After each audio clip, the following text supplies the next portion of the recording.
Jerusalem, it's deja vu all over again. Only in this case, it's deja vu in reverse because that's what they were planning to do to Paul when he was in Jerusalem and fixing to go to Caesarea. Oh, let's ambush him on the way and kill him, and that takes care of our problems. Didn't work out that way. The Roman commander Lysias was a little too onto their game and prepared defenses around Paul to make that all but impossible. So, but they're going to try it again. I guess you have to give them credit for trying. But Festus, whether he is on to that kind of scheme, he's been briefed on the relationship here between the Jewish officials and Paul. And yeah, they tried to do that once. Festus, don't be surprised if they try to do it again. Either that or Festus is so business oriented, he's not going to waste any time on what he thinks is a silly request.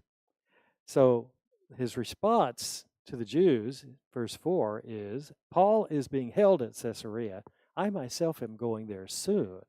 Let some of your leaders come with me, and if the man has done anything wrong, they can press charges against him there. In other words, I'm not falling for this trick, if it's even that much of a concern to Felix. His attitude is, hey, I've got business to take care of. In fact, I've got bigger fish to fry than this. I'm not going to waste my time having Paul transferred back and forth and back and forth. Let's leave Paul where he is right now in Caesarea, in the major bureaucratic city, the governing city of the province. He's already there. I'm going there soon. If this is a big deal for you, then why don't you come with me and we'll take care of business there. So that's the way things work out.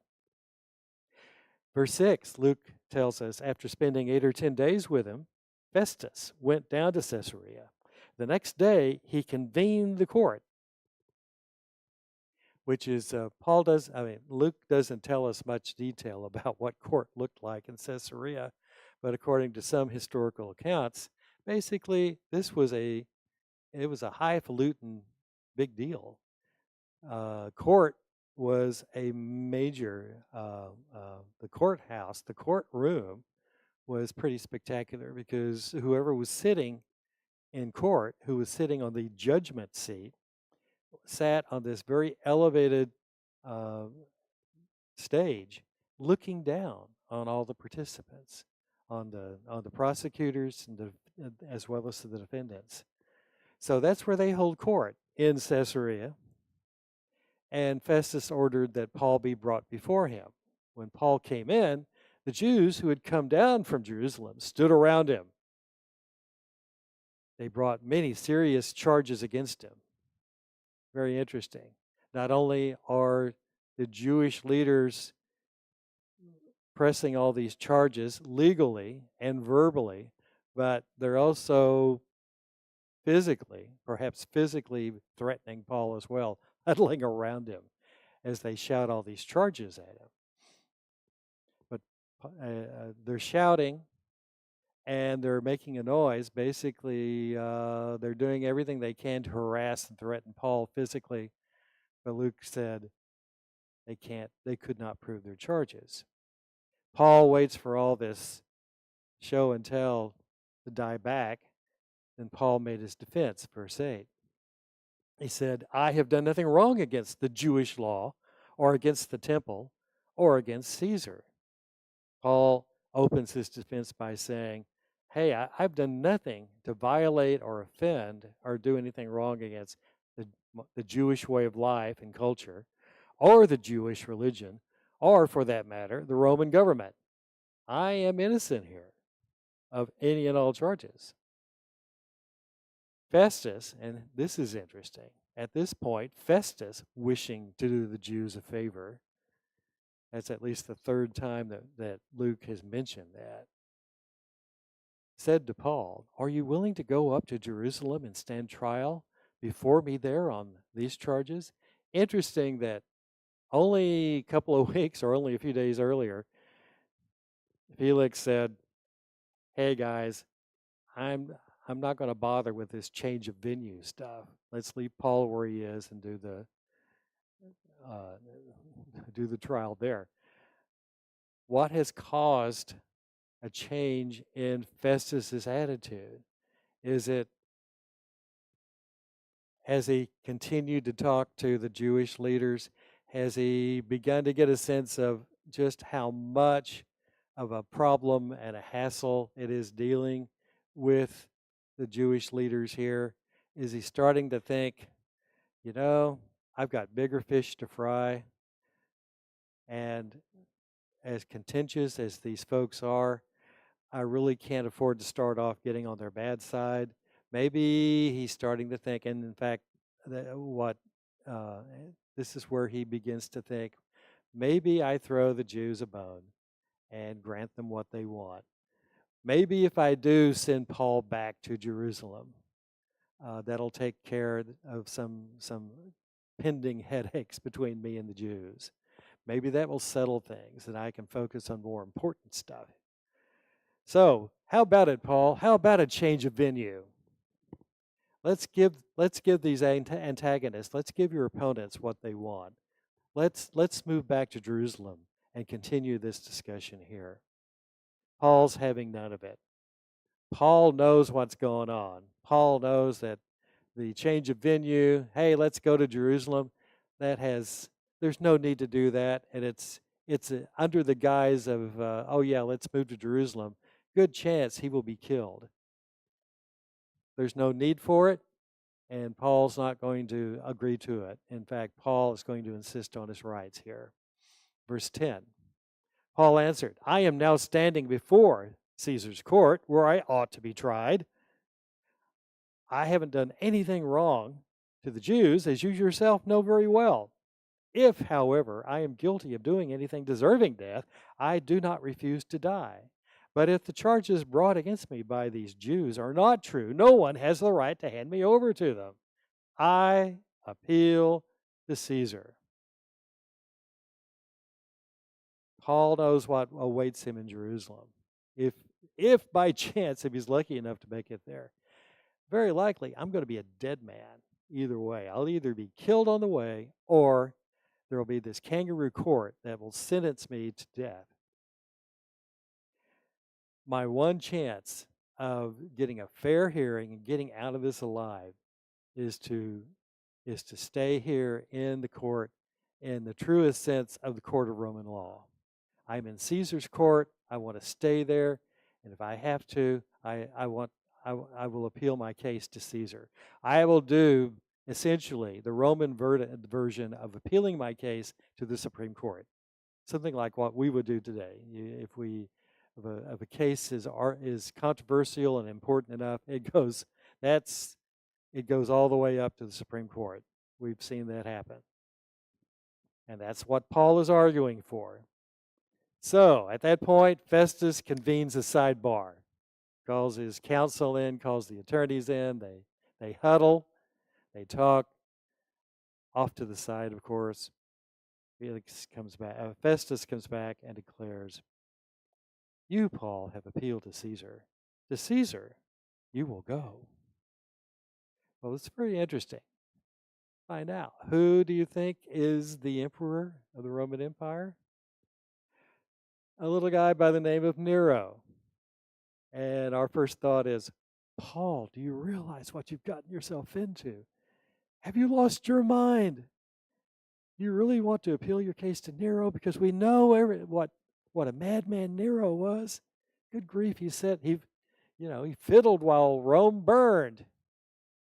Or so the story goes. There's controversy about that. It's more likely that he or his minions helped set Rome on fire for whatever reason, and then he did try to blame it on the Christians. Yeah, he's guilty of all that, but that was the later Nero. The Nero who's in charge right now is a reasonably sane man. And in fact, he's doing some good things at the Roman government. He's reassigning folks, kind of sidelining or getting rid of some really corrupt officials.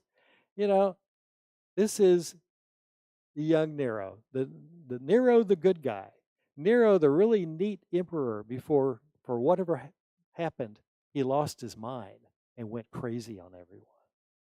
So Paul is, whatever Paul is doing, and at least in terms of and human common sense, no matter what he does, he's taking a calculated risk. Of course, we know that there is someone else who is in charge of the events that's going on. Someone who has told Paul, "Don't be afraid. I'm with you, and I'm going to go with you, and you will argue your case. You will appear before kings and emperors and important people." And that is, however, an unlikely and an amazing way from our point of view. That's exactly what's happening now. So the decision is made. Paul, you want to appeal your case. That's what you're going to do. You're going to take it to Caesar, and you're going to get to speak to him yourself in Rome. So at this point, we're introduced to two new people. Verse 13, a few days later, King Agrippa and Bernice arrived at Caesarea to pay their respects to Festus. Okay. Here's a king. Is he a king of a foreign country? No. He's king, kind of the way you name your dog King, or your kids or your grandkids, or royalty, either they're king or queen for a day, that kind of thing. King Agrippa comes from, and this is a name that we're very familiar with. He is a descendant of the house of Herod. In fact, his full name is Herod Agrippa II. And is he a big deal? Well, overall, in the scheme of things, no. Is he as I mentioned, he doesn't govern his own nation. In fact, what he governs is not very important at all in the Roman scheme of things, but he fills in a blank. Agrippa was, in terms of the overall scheme of the Roman Empire, he was in charge of overseeing the activities at the temple in Jerusalem. And he also had something to do with the appointment of whoever was the high priest in Jewish religion. We've talked a little bit before that by this time, the role of the high priest was less of a Jewish religion kind of thing, and it was more of a Roman government political appointment. That was one of the things that the Romans had done, basically to help maintain peace. We're going to put our guy in charge of the Jewish religion. We're going to do that, and perhaps that will help, with our guy in charge, he can point out who the troublemakers are. He can assist us in ridding ourselves of any kind of potential troublemakers. So, yeah. The portfolio, as you might say, the brief that King Agrippa carries, very slim, very small. You could stick it in your back pocket, but still it filled a purpose in terms of keeping law and order and keeping the peace in Judea and especially Jerusalem. Agrippa was a practicing Jew. Helpful in his duties and what he's supposed to do if he he would know what was important to the Jewish residents there and what to do and what not to do. He knew the religion and the culture very well. And because he was a descendant of Herod, was he did he have anything to do with some of the other Herods we've read about in the Bible? Yeah. It was his great grandfather, King Herod, who tried to murder the baby Jesus. If you remember that passage in Matthew, and the encounter with the wise men, the Magi. Hey, we're looking for this this new king, and Herod comes back, and eventually issues an edict that every male child 2 years and under is to be murdered. King Herod was a guy who did not like potential rivals and preferred to head them off. So that King Herod was a great grandfather. His grandfather was the one who had John the Baptist executed, beheaded, and we've read that story as well and how and why it happened. His own father was the one who earlier chapters in Acts executed the apostle James. So you can see how the passage of time here, uh, the office, the role that the Roman government has allowed, has passed on through these. We're at least now the fourth generation, and so he is the new king, King Herod or King Agrippa here. The lady by the name of Bernice is kind of, Luke doesn't say anything really specifically about her. You kind of get the sense that Bernice is Agrippa's wife or maybe his consort. She is actually his sister. And so think of a little bit of a sticky situation there. But those are the players here, Agrippa and Bernice, and they arrive at Caesarea to say hello to Festus. Hey, congratulations. It's always good to have a good guy like you running the province. Are you settling in okay? Is there anything you need? Can we get you any? Hey, there's I know Caesarea doesn't have much Diet Coke, but we can, get someone the next time we're through Jerusalem. That kind of thing. So there are little pleasantries that are going on, and they spent many days there, Luke said in verse 14. And while they're visiting, Festus discussed Paul's case with the king. He said, "There is a man here whom Felix left as a prisoner. When I went to Jerusalem, the chief priest and the elders of the Jews brought charges against him and asked that he be condemned. I told them that it is not the Roman custom to hand over anyone before they have faced their accusers and have had an opportunity to defend themselves against the charges. Hey guys, this ain't the way we do things back in Rome. It's got to be by the book, straight and narrow." Verse 17, "When they came here with me, I did not delay the case, but convened the court the next day and ordered the man to be brought in. When his accusers got up to speak, I was surprised. I thought there was this big crime that had been committed. But here's what I found out. They did not charge him with any of the crimes I had expected. Instead, they had some points of dispute with him about their own religion and about a certain dead man named Jesus, whom Paul claimed was alive. I was at a loss how to investigate such matters. So I asked if he would be willing to go to Jerusalem and stand trial there on these charges. But when Paul made his appeal to be held over for the emperor's decision, I ordered him held until I could send him to Caesar." Well, that's a nice summation, and it's very interesting, particularly how Felix refers to a man that he is totally unaware of, or probably maybe has heard little, if anything, about, a certain dead man named Jesus. Well, Agrippa is intrigued too, for whatever reason. Agrippa, at this point, you can see his eyebrows raised, and this is interesting.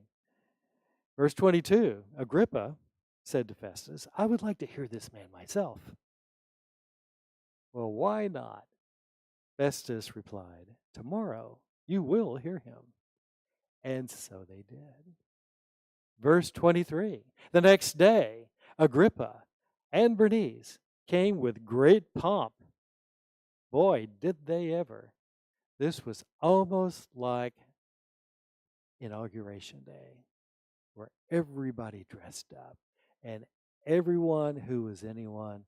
Not only Agrippa and Bernice were there, along with Festus, but apparently the whole town, the A list of anyone and everyone who lived in Caesarea, because after all, Caesarea, government town, right? Kind of like Austin, you know, all these government officials.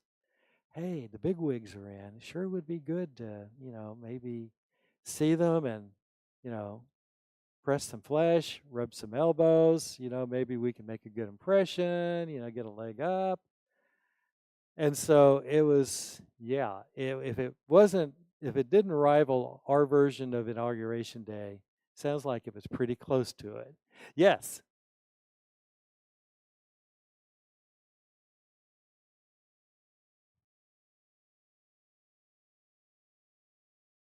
yes.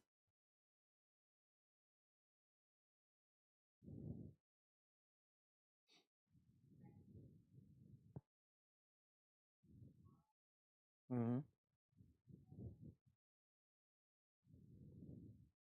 Yes. The contrast is just striking here because all the all the supposedly important people are duded up. They are in their finery. And of course, Paul in chains and wearing what probably he has been wearing now for however, is probably by contrast the worst dressed man in the building. But hey, who is on a spiritual level is on a much elevated person. It's Paul here, but we have uh, the the bigs come in with pomp and circumstance. They entered the audience room with the high-ranking military officers and the prominent men in the city. At the command of Festus, Paul was brought in. Festus said, "King Agrippa, and all who are present with us, you see this man. The whole Jewish community has petitioned me about him in Jerusalem and here in Caesarea, shouting that he ought not to live any longer. I found that he had done nothing deserving of death, in which case, why didn't you let him go?" The great unspoken question, but hey, the trial goes on. He's done nothing wrong, but because he made his appeal to the emperor, I decided to send him to Rome. Government bureaucracy in action. But I have nothing definite to write to His Majesty about him. Therefore, I have brought him before all of you, and especially before you, King Agrippa, so that as a result of this investigation, I may have something to write. For I think it is unreasonable to send the prisoner on to Rome without specifying the charges against him. I don't want to send this guy over and without any kind of letter or anything. I don't want, the emperor to look at this prisoner guy and say, "What the heck are you doing here? Why did Festus send you over?"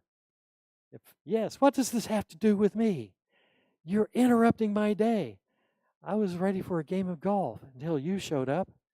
You know, wouldn't look good on Festus. Might come back on him, and probably not in a good way. So, yeah, I better write a letter, and a pretty good one at that, to justify and explain why this particular prisoner is showing up in your palace. And so Agrippa said to Paul, "You have permission to speak for yourself." Paul motioned with his hand and was about to begin his defense when we're out of time. And that's where we're going to stop here. Paul is going to make his grand defense. We're going, yeah, yes. Are we hearing, or are we going to hear the story of the conversion of Paul for the third time? Yeah, but hey, it we may actually see one or two details that we haven't learned before. And so that will be the sum and substance of chapter 26. Very interesting defense that Paul's going to make and a response that he gets from some of the Roman officials. If you have time this week, please read over chapter 26. That'll be the basis of our lesson for next Sunday. Really appreciate your time. I hope you got something out of the lesson. Hope you enjoyed it. Let's continue to pray for rain, and let's hey, let's just throw caution to the wind. let's pray for another cool front. And you know, Lord willing, we'll get some rain. We'll continue to fill the lakes, and Lord willing, we'll see you all here next Sunday. Thank you very much.